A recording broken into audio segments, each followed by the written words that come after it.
하나님 말씀은 구약 성경입니다. 창세기 32장 7절에서 12절 말씀입니다. 제가 가지고 있는 성경 구약 성경 48쪽쯤에 있습니다. 창세기 32장 7절에서 12절 말씀, 우리 한 절씩 교독하도록 하겠습니다. 제가 먼저 7절 말씀 먼저 있습니다. 야곱이 심히 두렵고 답답하여 자기와 함께한 동행자와 양과 소와 낙타를 두 떼로 나누고 이르되 에서가 와서 한 떼를 치면 남은 한 떼는 피하리라 하고, 야곱이 또 이르되 내 조부 아브라함의 하나님 내 아버지 이삭의 하나님 여호와여, 주께서 전에 내게 명하시기를 내 고향 내 족속에게로 돌아가라, 내가 내게 은혜를 베풀리라 하셨나이다. 나는 주께서 주의 종에게 베푸신 모든 은총과 모든 진실하심을 조금도 감당할 수 없사오나 내가 내 지팡이만 가지고 이 요단을 건넜더니 지금은 두 때나 이루었나이다. 내가 주께 간구하오니 내 형의 손에서 에서의 손에서 나를 건져내시옵소서.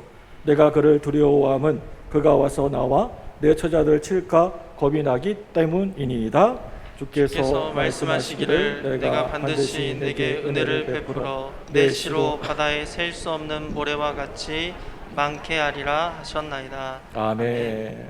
사람이 이 세상을 살아가면서 가장 두려워하는 것이, 무서워하는 것이 무엇일까요? 어떤 것을 가장 무서워할까요? 누구나 여러분들에게 이렇게 질문을 한다고 한다면 여러분들은 뭐라고 그 사람에게 대답을 하시겠습니까? 아마 자기의 생명을 위협받는 것보다 더 두려운 일은 이 세상에 없을 것입니다. 그리고 내 사랑하는 아내와 내 자식들이 안전하지 못하고 어떤 위기를 살아가면서 만나지 않을까 하는 것과 자신이 지금까지 힘들게 애써 모아놓고 쌓아놓은 그런 재산이나 소유물을 혹시 다른 사람에게 빼앗기지나 않을까라고 하는 것이 그 다음으로 두려워하는 일이라고 생각됩니다. 우리가 보게 되면 어떤 사람은 자기의 그 생명의 위협을 받기도 하고 또 어떤 사람은 아내와 자식들에게 어려움이 생기기도 하고 또 어떤 사람은 그 재산이 갑자기 어느 날 한순간에 휙 하고 내가 모아놓은 그 쌓아놓은 재산이, 소유물이 날아가 버리기도 합니다. 좀 더 심한 경우에는 이 세 가지가 한꺼번에 동시에 다 날아가기도 합니다. 그래서 다들 세상 살기가 퍽퍽하고 참으로 힘들다라고 하는 말들을 하는 것 같습니다. 여러분들이 예를 들어서 살아가시면서 이러한 그런 일들을, 위기들을 만나게 되었다고 한번 가정에서 한번 생각해 보시기를 바랍니다. 여러분들은 어떻게 그 위기를 극복할 수 있을 것이라고 생각하십니까? 제가 이 질문을 이 시간 여러분들에게 드릴 때에는 한 가지의 먼저 전제 조건이 있습니다. 여러분들이 하나님을 잘 믿는 하나님의 자녀들이라고 하는 사실을 염두에 두고 마음에 두고 질문을 제가 하고 있는 것입니다. 우리 모두는요 다 하나님의 자녀들입니다. 믿음의 사람들입니다. 우리는 육의 사람이 아니라 저 하늘의 영에 속한 사람들인 줄로 믿습니다. 그렇기 때문에 우리 믿는 사람들이 위기를 대처하는 방법도 세상에 속한 육의 사람들과 절대 똑같을 수가 없다는 겁니다. 우리에게 나의 생명과 우리 아내 또 우리 자식들과 내가 평생 동안 애써서 모아놓은 재산에 대한 위협이 어느 날 나에게 갑자기 찾아오게 되었을 때 그 위기를 어떻게 내가 대처할 것인가 라고 하는 질문에 대하여서 어디까지나 하나님의 자녀다운 대답이 나와야 되는 것입니다. 그렇다면 어떻게 이러한 질문에 대답하는 것이 하나님의 자녀다운 대답일까요? 이것이 바로 오늘 우리가 본문의 말씀을 통하여서 우리들이 배우려고 하는 교훈입니다. 창세기 32장 말씀을 보시게 되면 야곱의 이야기가 말씀 전체에 펼쳐지고 있는 것을 볼 수가 있습니다. 이야기는 수천 년 전에 있었던 하나의 옛날 얘기 같이 보여지지만 가만히 그 속을 들여다보면 시대를 막론하고 우리들 모두에게 동일하게 적용될 수 있는 값진 진리와 지혜가 그 말씀 안에 담겨져 있다고 저는 생각합니다. 이 시간 야곱을 통해서 우리가 배우기를 원합니다. 야곱의 잘한 점과 또한 야곱의 잘못한 점을 분명히 살펴보면서 우리들이 이 시간에 이 말씀을 통하여서 지혜를 배웠으면 좋겠습니다. 그렇다면 먼저 이 야곱이라는 인물에 대하여서 몇 가지 정도 우리가 살펴보기를 원합니다. 구약 성경을 잘 알지 못하시는 분들, 교회에 처음 나오시거나 아니면 교회를 다니셨어도 성경을 잘 읽지 않아서 이 구약 성경을 잘 모르시는 분들에게는 참으로 미안하고 죄송스러운 말이지만 시간이 이 시간이 길지 않은 시간 제한되어 있기 때문에 여러분들이 다 일일이 알아들을 수 있도록 창세기에 나오는 야곱의 일대기를 이 시간 자세하게 여러분들에게 상세히 설명드리지는 못합니다. 그렇기 때문에 설교 말씀을 이 시간 들으시는 중에 설교를 들으시면서 저 목사가 얘기하는 소리, 저 목사님이 설교하는데 그 이야기를 들으면서도 무슨 이야기인지 모르겠다라고 싶으면 예배 다 끝나시고 집으로 돌아가셔서 창세기를 한번 1장부터 50장까지 차근차근 읽어보시기를 바랍니다. 여러분, 야곱이라고 하면 보통 승부욕이 정말 강한 사람의 대표적인 인물이라고 할 수가 있습니다. 꾀가 참으로 많고 욕심이 많고 아주 악착 같고 승부욕이 강한 성격을 가지고 있었습니다. 그래서 이 야곱은 나중에 어떻게 됩니까? 결국에는 형의 장자권도 이상스럽게 빼앗아 버리고 심지어는 아버지의 축복마저도 중간에서 달랑 가로채 버렸던 것을 보게 됩니다. 그리고 이 일로 인하여서 자기 형의 미움을 받게 되었고, 그래서 형이 자기를 쫓아와 가지고 잡아 죽이려고 하니까 부모 곁을 떠나서 외삼촌 집으로 도망가게 됩니다. 거기에서 몇 년 동안 있게 됩니까? 무려 20년의 세월 동안을 거기서 보내면서 또 참으로 비참하고 기구한 운명을 살았던 사람이었습니다. 그런데 이 외삼촌 집에 가서도 이 야곱은 자기의 성격을 어떻게 하지 못합니다. 이런 것을 볼 때 우리가 타고난 성격은 잘 바뀌어지지가 않는 것 같습니다. 변하지가 않습니다. 야곱은 악착같이 아등바등 노력을 했습니다. 야곱에 대한 이러한 창세기 이야기를 읽다가 우리가 보면 이 야곱 정말 대단한 인물이구나 라고 그렇게 생각이 들 때가 있습니다. 마음속으로는 저거 내가 해야 되겠다 라고 생각만 하면 꼭 해야만 하는, 이루어야만 하는 그런 사람이었습니다. 그런데 그러한 야곱이 지금 자기 인생의 최대의 위기를 맞이하고 있다는 겁니다. 야곱은 지금 20년 동안의 더부살이를 다 끝마치고 정리하고 이제 고향으로 다시 돌아오고 있었습니다. 그런데 문제가 하나 있었습니다. 그것은 바로 벌써 20년이란 세월이 시간이 흘러갔지만 형과는 아직 원수지간이 되어 있었습니다. 세상에서 볼 때에도 나하고 아주 먼 사람끼리 서로 으르렁거리고 원수가 되기보다는 가만히 보게 되면 나하고 너무나 가까이 있는 사람, 내 곁에 있는 사람인데 바로 그런 사람하고 원수지간이 되는 경우가 훨씬 더 많은 것 같습니다. 형제지간이나 심지어는 부모, 자식 간에 원수가 되는 것은 그 옛날이나 지금이나 인생 역사에서 너무나 기막힌 일이 아닐 수가 없습니다. 그런데 들려오는 소문에 형이 무려 장정 400명을 거느리고 지금 자기를 맞이러 나온다는 것입니다. 그 소리를 듣자마자 형이 아직도 마음이 풀리지 않았구나.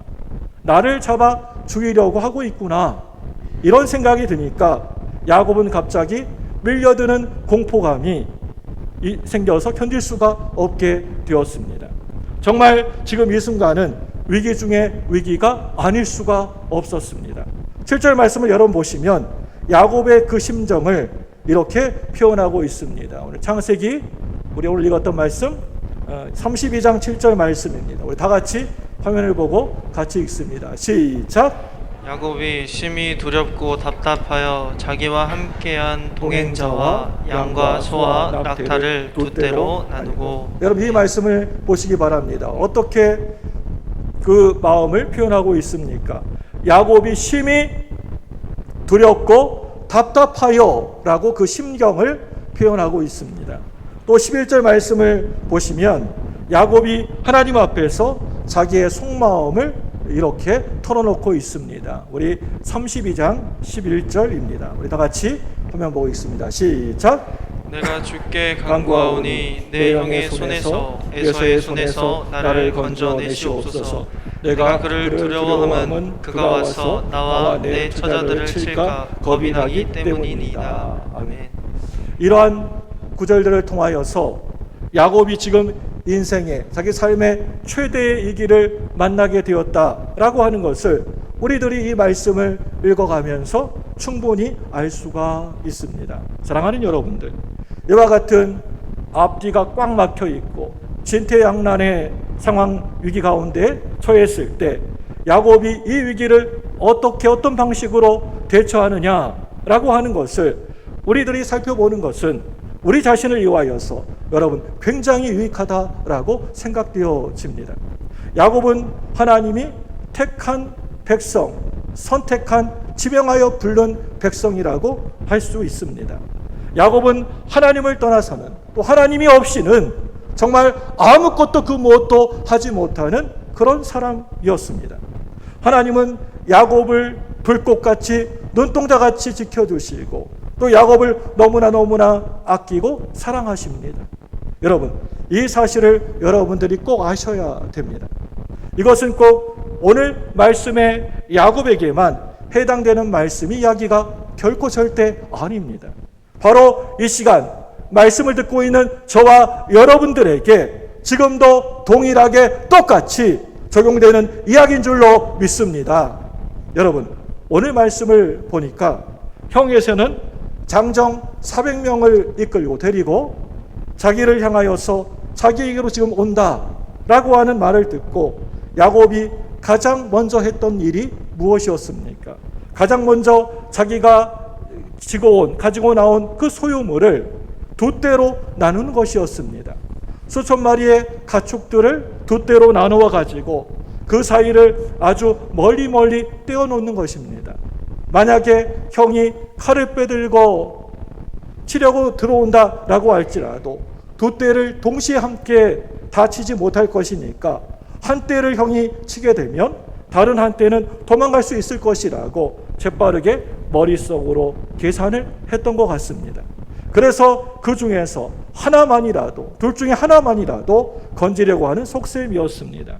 가끔씩 사업을 하다가 부도가 난다든지 아니면 회사에 어떤 집이 담보가 되어 있는데 그 회사가 넘어갈 때쯤 되면 어떻게 해서라도 그 집 하나만큼은 좀 건져내 보려고 자기 집을 다른 사람의 명의로, 이름으로 등기를 하는 사람들이 있습니다. 오늘 말씀의 이 야곱도 아마도 이런 사람들하고 비슷한 심정이었던 것 같습니다. 그래서 자기의 모든 소유물을 두 떼로 나누어 가지고 그 중에 하나만이라도 건지고 싶었던 것입니다. 여러분, 우리가 이러한 오늘 말씀에서 이러한 야곱의 모습을 보면서 그거 정말 잘못된 일이다. 어떻게 사람이 그럴 수가 있느냐라고 그렇게 말할 수가 있습니까? 우리는 오늘 이 야곱을 바라보면서 그건 잘못된 일이야 라고 야곱을 절대 비난할 수가 없습니다. 세상적인 눈으로 보게 되면 당연히 그럴 수밖에 없기 때문입니다. 아무도 그 누구도 이 야곱이 한 일을 잘못됐다라고 말할 수가 없다는 겁니다. 지금 이렇게 야곱이 다시 고향으로 돌아오고 있는 것은 자기가 오고 싶어가지고 자기가 그런 마음이 들어가지고 온 게 절대 아니었습니다. 하나님이 이 야곱에게 가라고 명령하셨기 때문에 그 명령에 따라서 그 말씀에 아멘 하고 순종하여서 고향으로 다시 돌아오고 있는 것입니다. 우리 창세기 31장 3절 말씀을 화면을 통해 보겠습니다. 시작. 여호와께서 야곱에게 이르시되 내 조상의 땅 내 족속에게로 돌아가라. 내가 너와 함께 있으리라 하신지라. 아멘. 하나님의 음성을 붙잡고 하나님의 말씀 명령을 붙잡고 고향으로 돌아오고 있는 것입니다. 야곱은 지금 너와 늘 함께 해주겠다라고 하시는 그런 하나님의 약속을 말씀까지 받고 고향으로 지금 돌아오고 있는 중이었습니다. 야곱은 이 말씀을 살아가면서 까마득히 잊어버린 것이 절대 아니었습니다. 특별히 그 말씀을 잊어버리지 아니하고 모든 것을 다 기억하고 있었습니다. 우리 창세기 32장 9절 말씀입니다. 화면 보고 같이 읽습니다. 시작. 야곱이 또 이르되 내 조부 아브라함의 하나님 내 아버지 이삭의 하나님 여호와여 주께서 전에 내게 맹세하시기를 내 고향 내 족속에게로 돌아가라. 내가 내게 은혜를 베풀리라 하셨나이다. 아멘. 이 말씀을 야곱은 그동안 20여 년 동안 잊지 않고 그 말씀을 기억하고 붙잡고 살아왔다는 겁니다. 여러분, 이 말씀 중간쯤 보게 되면, 우리 9절 중간쯤 보게 되면 야곱이 그 사실을 인정하고 있는 것을 보게 됩니다. 뭐라고 되어 있습니까? 내 고향 내 족속에게로 돌아가라. 내가 내게 은혜를 베풀리라 하셨나이다. 이 말씀을 여러분 볼 때 오늘 이 야곱은 자기와 함께 하시고 늘 항상 보호해 주신다, 지켜 주신다라고 하는 그 하나님의 그 약속을 분명히 똑똑히 기억하고 있었습니다. 이러한 약속을 바라보고 의지하고 고향으로 다시 돌아오는 중이었기 때문에 형예서가 아무리 지금 장정 400여 명을 이끌고 자기를 맞이하러 온다라고 해서 겁을 집어먹고 재산을 두 대로 둘로 나누어 가지고 막 야단법석을 칠 그런 필요가 전혀 없었다는 것입니다. 그런데 우리들 역시 오늘 말씀에 나오는 이 야곱의 모습처럼 내가 하나님을, 예수님을, 또 신앙생활을 잘하고 예수님을 잘 믿는다라고 그렇게 뻔질나게 말을 하면서도 교회에 무슨 일이 있어서 또 있어도 잘 다닌다고 하면서도 우리의 신앙하고는 정반대의 모습을, 행동을 할 때가 여러분 가끔 있지 않으십니까? 그런데 그것은 절대 신앙인의 믿음의 사람의 자세가 아니라고 생각됩니다. 내가 진정으로 하나님의 그 약속을, 하나님이 하신 그 말씀을 내가 믿는다라고 한다면 우리의 행동도 그 믿음과 일치시켜야 되는 것입니다. 야곱이 그 다음에 했던 일은 바로 기도하는 것이었습니다. 이렇게 다 일을 해놓고 그 뒤에 기도하고 있습니다. 야곱이 일단 먼저 재산을, 가축들을, 모든 것들, 소유물을 두 대로 나누고 나서 자기 나름대로 안전대책을 자기가 다 세워놓고 다 이렇게 해놓고 나서 하나님 앞에 나아가서 간절히 기도하고 있는 모습이 나옵니다. 여러분, 기도하는 것이 뭐 그게 크게 잘못됐다라고 말할 수는 없지만 제가 볼 때 이 야곱의 기도는 순서상 문제가 뭔가 좀 많이 있다는 겁니다. 만약에 창세기에 기록되어진 순서를 액면 그대로 받는다고 한다면 순서장에 문제가 있습니다. 먼저 기도하고 우리가 행동해야지. 그런데 반대로 행동하고 다 끝나고 내가 할 것 다 해보고 기도하면 여러분 어떻게 됩니까? 자기가 하고 싶은 것, 자기가 또 원하는 것들 다 해놓고 나중에 그때서야 다 자기가 할 수 있는 거 해보고 그때서야 이제 나아가서 하나님께 기도하면 여러분 그게 무슨 소용이 있느냐라고 하는 말입니다. 자기가 막 머리를 굴려가지고 할 것을 자기가 다 해놓고 그 다음에 하나님 앞에 나아가지고 엎드려가지고 기도한다는 것은 하나님을 믿기보다는 자기 자신을 더 믿고 있다는 말밖에는 되지 않는 것입니다. 그렇기 때문에 이런 기도는 어떻게 보면 자기가 너무나 급하니까 하는 기도이지, 이런 기도는 참으로 믿음을 가지고 하나님 앞에 나아가서 간절히 간구하는 기도라고는 결코 볼 수가 없습니다. 더욱이 야곱이 한 기도의 내용을 봐도 분명히 문제가 많이 있는 것을 볼 수 있습니다. 오늘 이 야곱의 기도를 한번 말씀 가운데 자세히 보시기 바랍니다. 어떤 기도를 하는지. 이 기도를 보면 얼마나 구구절절 요창한 기도입니까? 만약에 이분이 대표 기도하신다면 너무 기도 잘한다 라고 칭찬받았을 것입니다. 요창한 기도를 하고 있습니다. 하나도 뭐 하나 나무랄 때가 거의 없는 완벽에 가까운 기도였습니다. 우리 어떤 기도인지 보겠습니다. 우리 창세기 32장 9절 말씀입니다. 우리 9절 아까 전에 읽었는데 다시 한번 읽어보겠습니다. 화면 보고 읽습니다.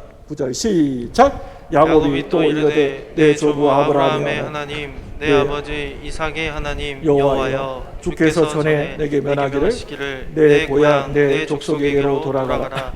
내가 내게 은혜를 베풀리라 하셨나이다. 얼마나 멋지고 구구절절 요창한 기도입니까? 얼마나 멋집니까? 기도 얼마나 잘합니까? 하나님이요, 하나님이 돌아가라고 하셨고 내게 은혜를 베풀 것이라고 약속하지 않으셨습니까? 하고 간절히 기도했습니다. 지금 야곱은 오직 하나님의 그 약속 하나만을 붙들고 하나님 앞에 끈질기게 매달리고 있습니다. 부르짖고 있습니다. 기도 가운데에서 가장 클래식에 속한 기도가 있다고 한다면, 기도할 때 성경 말씀을 이것저것 인용하면서 하나님께 매달리는 기도가 아닙니까? 너무나 정확합니다. 여러분, 누가 어느 사람이 이 기도를 잘못된 기도라고 말할 수가 있겠습니까? 그리고 10절 말씀을 보시면 그동안 20여 년 동안이나 외삼촌 집에 있을 때 하나님이 베풀어 주신 은혜가 너무나 크다는 것을 고백하고 감사하고 있습니다. 우리가 이렇게 기도할 때 그 기도에 감사가 빠지고 하나님의 은혜가 빠지게 되면 그것은 기도라기보다는 자기의 넋두리, 자기의 푸념에 불과할 것입니다. 여러분, 정말 보잘것도 없어 보이고 너무나 작은 것이라고 할지라도 하나님의 은혜를 깊이 묵상하고 생각하면서 감사하는 그런 기도가, 그게 바로 진짜 기도, 하나님이 기뻐하시는 기도인 줄로 믿습니다. 지금 야곱이 그렇게 기도하고 있지 않습니까? 창세기 32장 10절 말씀입니다. 우리 10절 같이 화면을 보고 읽습니다. 시작. 나는 주께서 주에게 베푸신 모든 은총과 모든 진실하심을 조금도 감당할 수 없사오나 내가 내 지팡이만 가지고 이 요단강을 건넜더니 지금은 두 때나 이루었나이다. 기도의 모든 요소들이 완벽하게 갖춰져 있습니다. 여러분, 이 말씀을 보게 되면 이 얼마나 멋있습니까? 나는 주께서 주의 종에게 베푸신 모든 은총과 모든 진실하심을 조금이라도 감당할 수 없나이다. 너무나 많이 주신 그 은혜 때문에 내가 도무지 그걸 감당할 수가 없습니다. 내가 외삼촌 집에 갈 때에는 내 지팡이 하나 달랑 가지고 이 요단강을 건너갔는데 지금은 두 때나 이루어서 거부가 되어서 돌아옵니다. 이 모든 것이 다 하나님의 은혜로소이다 라고 하는 그러한 이야기가 여러분 아닙니까? 이게 얼마나 완벽한 기도입니까? 그 다음에 11절 말씀을 우리 보겠습니다. 같이 읽습니다. 11절 시작. 내가 주께 간구하오니 내 영의 손에서 에서의 손에서 나를 건져 내시옵소서. 내가 그를 두려워하면 그가 와서 내 저자들을 칠까 겁이 나기 때문이다. 아멘. 이 말씀 여러분 보시면 자기 마음에 있는 그 고통을 하나님 앞에 나와 솔직히 다 낱낱이 아뢰고 있습니다. 감사의 기도를 먼저 다 드린 다음에 야곱은 내가 주께 간구하오니 내 형의 손에서 에서의 손에서 나를 건져내 주옵소서. 내가 내 형 에서를 지금 두려워합니다 라고 간구하고 있습니다. 이 얼마나 멋진 기도입니까? 자기 마음속에 있는 것을 숨기지 않고 다 하나님께 내어놓고 있습니다. 그리고 12절 말씀입니다. 12절 같이 읽습니다. 시작. 주께서 말씀하시기를 내가 반드시 내게 은혜를 베풀어 내 시로 바다에 셀 수 없는 모래와 같이 많게 하리라 하셨나이다. 아멘. 이제 다시 한번 예전에 했던 하나님의 그 약속을 바라보고 또 의지하고 하나님이여 나를 도와주셔야 됩니다. 약속대로 나를 하나님 도와주옵소서 하고 하나님께 간절히 기도하고 있습니다. 이 기도는 아무리 이리 보고 또 저리 보아도 도무지 뭐 하나 흠 잡을 데가 없는 그런 완벽한 기도라 할 수가 있습니다.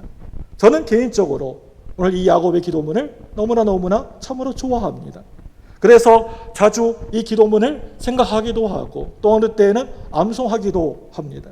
그만큼 훌륭한 기도라고 할 수가 있습니다. 그런데 여러분, 그럼에도 불구하고 이 야곱의 기도는 문제가 타분히 많이 있었던 기도였다라고 저는 생각합니다.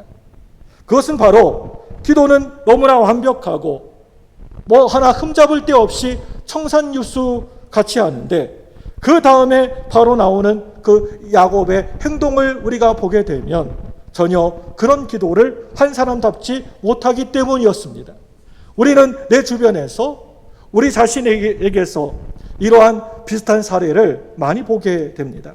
여러분, 우리가 기도할 때 가만히 들어보면 얼마나 기도를 줄줄 너무나도 잘도 합니까?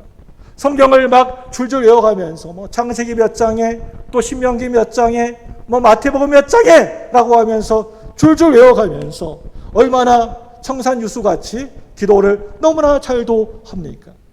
어떤 사람은요, 어떤 모임에서 저번에 어떤 분에게 식사하기 전에 식사 기도를 한번 부탁드렸더니 성경을 창세기부터 요한계시록까지 그냥 쭉 갑니다. 기도하시는데 기도가 설교보다 더 깁니다.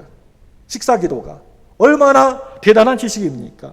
정말 흠 하나 잡을 데가 없는 완벽한 기도라 할 수가 있습니다.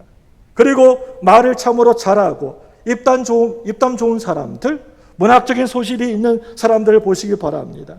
기도의 문장 그 하나하나가 많은 사람을 녹일 정도로 얼마나 기가 막히게 멋지게 기도를 합니까? 그렇게 멋진 기도를 했던 사람이 그 기도대로 이 세상에서 그대로 살아간다고 한다면 그 기도가 살아나게 되고 향기가 나게 되고 능력이 나타나게 될 것입니다. 그런데 그렇게 이 야곱은 멋진 기도를 하고 나서 거의 대부분 어떻게 합니까? 우리들은 또 어떻게 합니까? 전혀 그런 기도를 했던 사람답지 못한 행동을 하게 되는 것을 많이도 보게 됩니다. 멋지고 유창하고 성경 지식이 화려한 그런 기도일수록 이상하게 아주 고약한 냄새가, 썩어 문드러진 냄새가 펄펄 납니다. 진동합니다. 그런데 오늘 이 야곱의 기도를 냄새를 맡아보면 그런 냄새가 펄펄 난다는 것입니다. 야곱이 드디어 기도를 마치게 됩니다. 이 정도로 이렇게 멋지게 내가 기도했다고 한다면 이제 하나님 믿습니다. 하나님이 나와 함께 계셔서 전혀 두렵지가 않습니다. 걱정되지가 않습니다. 라고 하고는 에서야 어서 와라! 에서야 와라! 하고 담대하게 행동을 했다고 한다면 얼마나 보기가 좋았겠습니까? 그렇게 했다고 했다면 우리가 야, 저 사람 믿음의 사람이야, 참 신앙이 좋은 사람이야 하고 존경을 하겠는데 야곱은 오늘 말씀 보니까 또 눈을 뜨자마자 또 다시 야곱다운 교활함을 보여주고 있다는 겁니다. 야곱이 지금 뭐 하고 있습니까? 소떼와 양떼 또 나귀 중에 얼마를 띄워가지고 자기 영의 마음을 어떻게 해서든지 누그러뜨리기 위하여서 선물을 지금 준비하고 있습니다. 그래서 선물로 준비한 것이 오늘 말씀 보니까 총합해서 약 550마리나 되었습니다. 여기에서 그 당시 550마리라고 한다면 그 당시에 정말 대단한 것이었습니다. 요즘 돈으로 따지면 한 1억이나 2억 원쯤 되지 않을까 생각됩니다. 그 당시에 550마리면 엄청난 재산이었습니다. 이 뇌물을 먹여가면서 향의 마음을 누그러뜨리자라고 하면서 이렇게 또 약삭빠른 야곱은 계산을 또 머릿속으로 했던 것입니다. 꼭 요즘 세상에서 뇌물을 먹는 것과 비슷한 모습인 것 같습니다. 야곱은 머리를 막 쥐어짜고 이리저리 굴리고 아주 교활하게 꾀를 부리는 데에는 둘째가라고 하면 서러웠던 사람이었던 것 같습니다. 야곱은 지금 생각하기를 100번 찍어서 안 넘어갈 나무가 어디 있냐? 형이 아무리 원한의 골이 아주 깊어도 내가 이 정도 하면 이제 형의 마음이 풀릴 거야. 이렇게 돈을 가지고 입에다가 쳐넣는데 지가 어떻게 할 거냐? 라고 하는 식으로 행동하고 있습니다. 이런 장면을 볼 때 그렇게 멋지고 요창한 기도를 한 사람 치고 얼마나 세속적이고 인간적인 모습을 보여주고 있습니까? 바로 이것이 문제라고 하는 것입니다. 선물을 보내는 것이 그게 잘못된 것이 절대 아닙니다. 그런데 뭐가 문제냐면 하나님을 의지하고 하나님을 믿기보다는 자기 지혜를 지나치게 의지하는 것이 그게 잘못되었다라고 하는 말입니다. 만약에 예를 들어 가지고 교회가 건축을 한다든지 또 어떤 큰 프로젝트를 놓고 열심히 기도 중에 있는데 서류를 제출했더니 그 담당 공무원이 도무지 허락을 해주지 않는다고 한번 가정을 생각을 한번 해보겠습니다.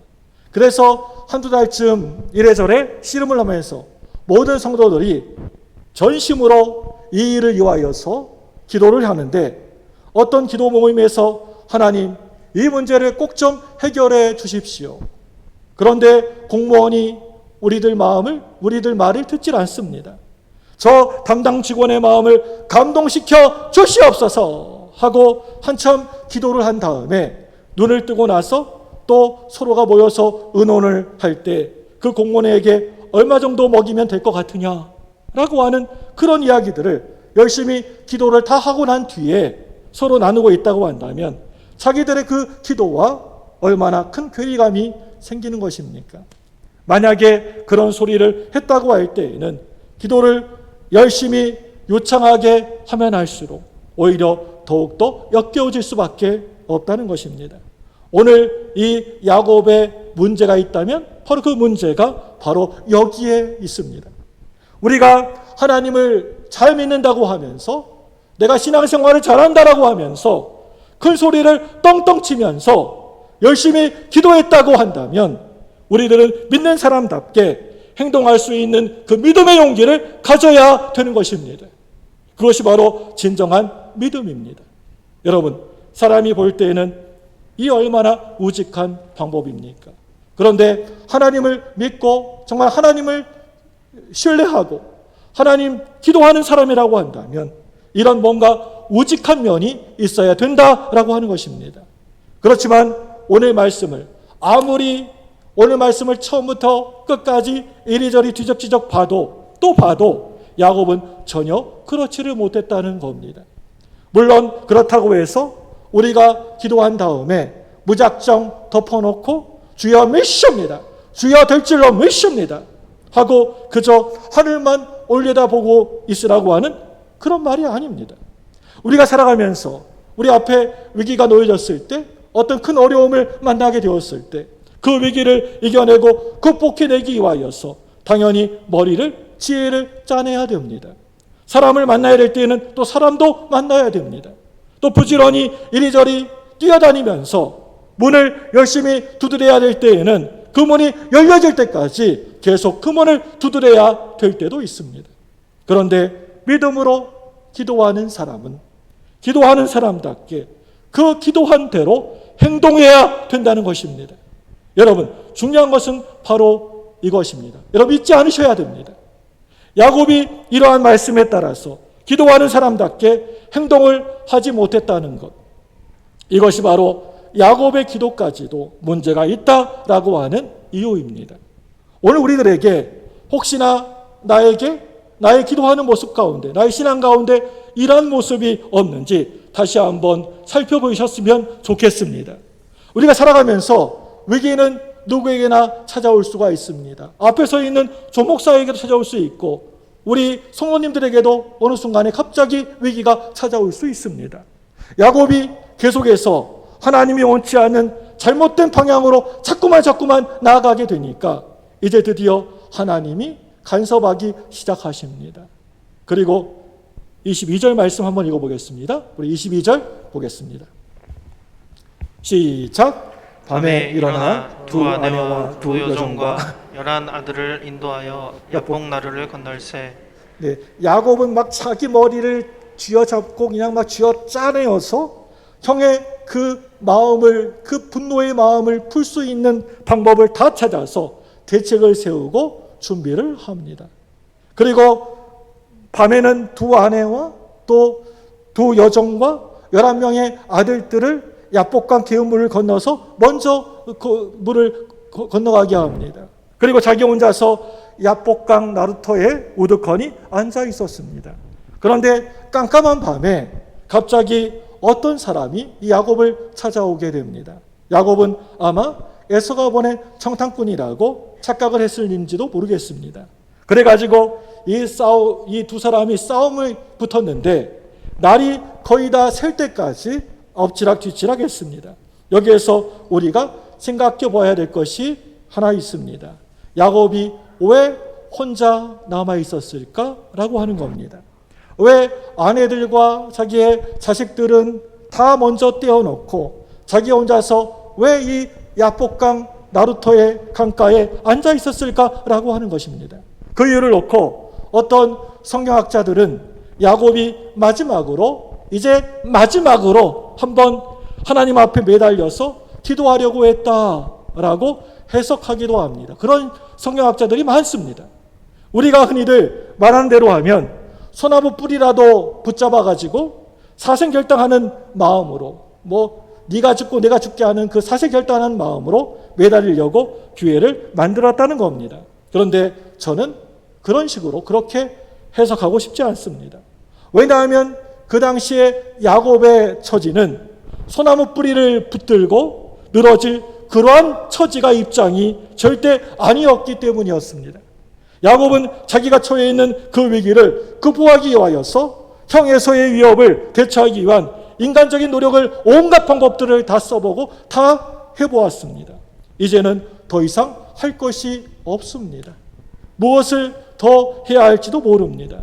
이제는 그야말로 이판사판입니다. 준비할 것은 다 해보았습니다. 이제는 세상 말로 하면 운명만 기다리고 있는 것입니다. 이와 같은 상황에 처하게 되면 사람들은 보통 어떻게 해야 될지 몰라서 안절부절하게 됩니다. 그냥 앉아있을 수도 없고 그렇다고 서 있을 수도 없고 눈을 붙일 수도 없습니다. 그러니까 가까운 친지들, 가족들까지도 다 귀찮은 것입니다. 여러분, 질문 하나 드리겠습니다. 여러분, 한번 생각해 보시기 바랍니다. 오늘 이 야곱이 여기 야복 강가에서 과연 기도했을까요? 홀로 앉아가지고 하나님 바라보고 하나님 생각하면서 이 야곱이 기도했을까요? 기도하지 않았을까요? 한번 생각해 보시기 바랍니다. 기도했을까?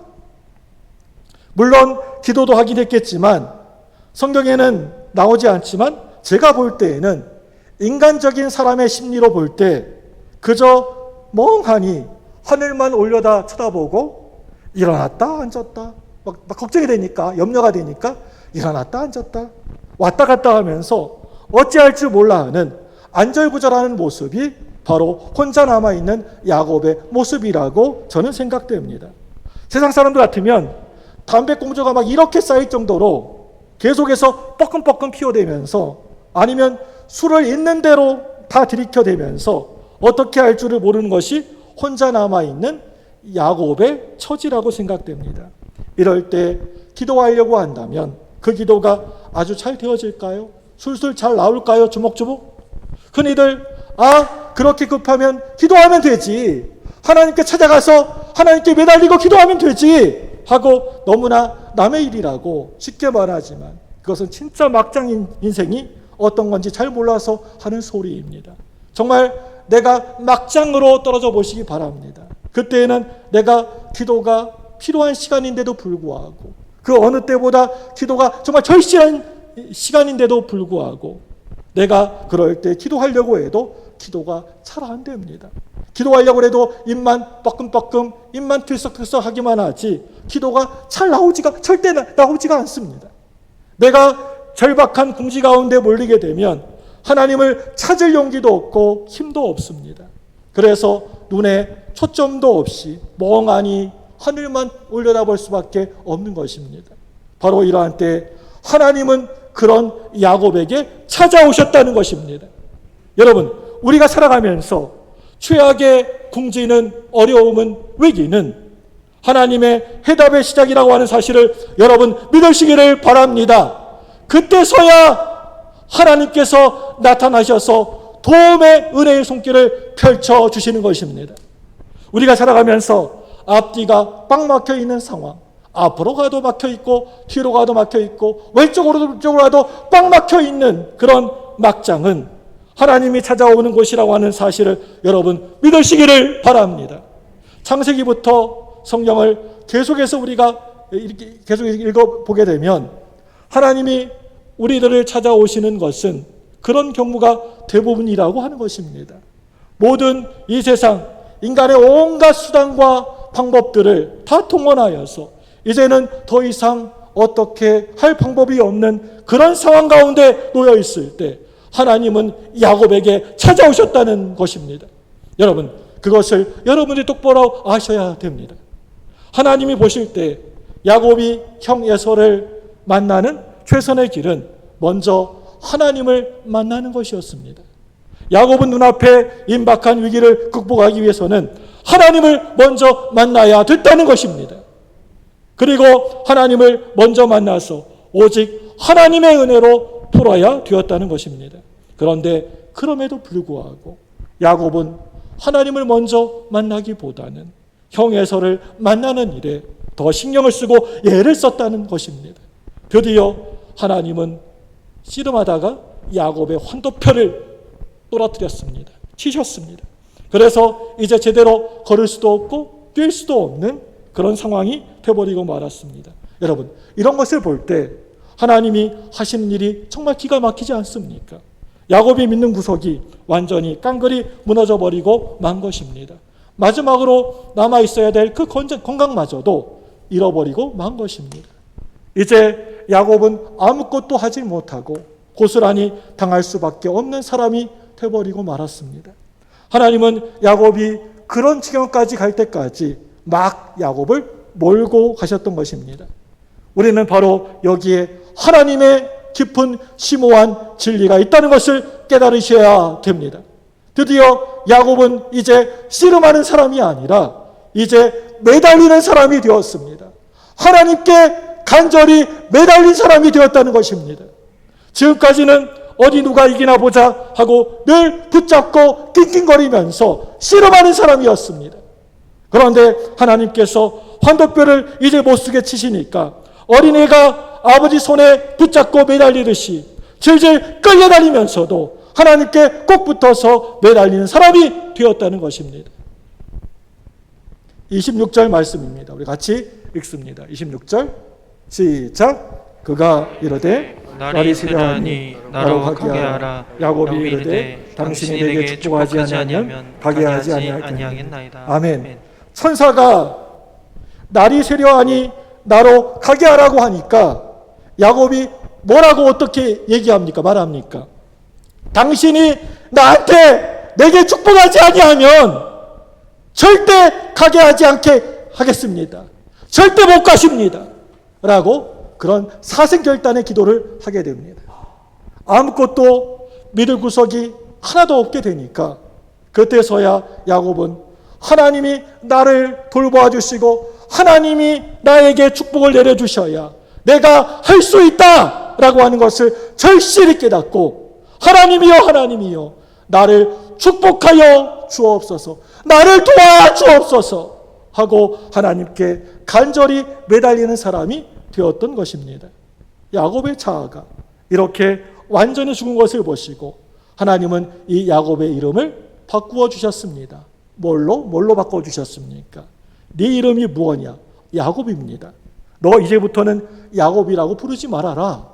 이제 이스라엘이라고 부르라. 이스라엘이라고 하는 말은 무슨 뜻입니까? 하나님과 겨루어 이겼고 사람과 겨루어 이겼다라고 하는 뜻입니다. 이제 야곱은 완전히 죽었습니다. 완전히 죽어졌습니다. 드디어 이스라엘이 된 것입니다. 옛사람은 완전히 죽어버리고 새 사람이 된 것입니다. 그런데 여러분, 야곱은 정말 하나님을 이겼습니까? 하나님과 겨루어서 이겼습니까? 저는 이 말을 볼 때마다 얼마나 제 속에서 웃음이 나오는지 모릅니다. 사실은 야곱이 하나님을 이긴 것이 아니라 하나님이 그냥 못 이긴 척 하시면서 그냥 져주신 것입니다. 야곱에게 져주신 것입니다. 야곱은 하나님이 자신에게 져주신 것을 보고 크신 은혜를 받게 되었습니다. 사랑하는 우리 성도 여러분들, 우리의 적, 우리의 위기, 에서를 이길 수 있으려고 한다면 야곱은 죽고 이제 여러분 이스라엘이 되어야 될 줄로 믿습니다. 야곱이 되어서 예서를 만날 생각하면 그런 생각 가지면 안 되십니다. 이스라엘이 여러분 되셔서 에서를 만나야 되는 것입니다. 여러분, 이걸 분명히 여러분 꼭 아셔야 됩니다. 오늘 우리들에게도 살아가면서 야곱과 같이 정말 원치 않는 어떤 위기를 만날 때가 우리 삶 가운데, 인생 가운데 분명히 있습니다. 그런데 여러분 모두 그럴 때 야곱이 아니라 오늘 이스라엘로 이러한 위기를 능히 이겨내시기를 바랍니다. 사랑하는 여러분들, 여러분들이 늘 이스라엘로 준비하고 있으면 모든 위기는, 어려움들은 위기가 아니고 오히려 하나님께서 우리를 사랑하시는 그 은혜를 쏟아부으시는 새로운 기회이고 새로운 도전이 될 수 있다고 저는 확실히 믿습니다. 여러분들도 믿으시기를 바랍니다. 제가 이 시간에 여러분들에게 간절히 바라기는 여러분들에게 이스라엘이 되시는 은혜와 축복이 여러분이 살아가는 동안 내내 특별히 늘 항상 충만하시기를 바랍니다. 이 시간에 우리 합심하여서 기도하기 원합니다. 주여, 기도에 무릎을 꿇고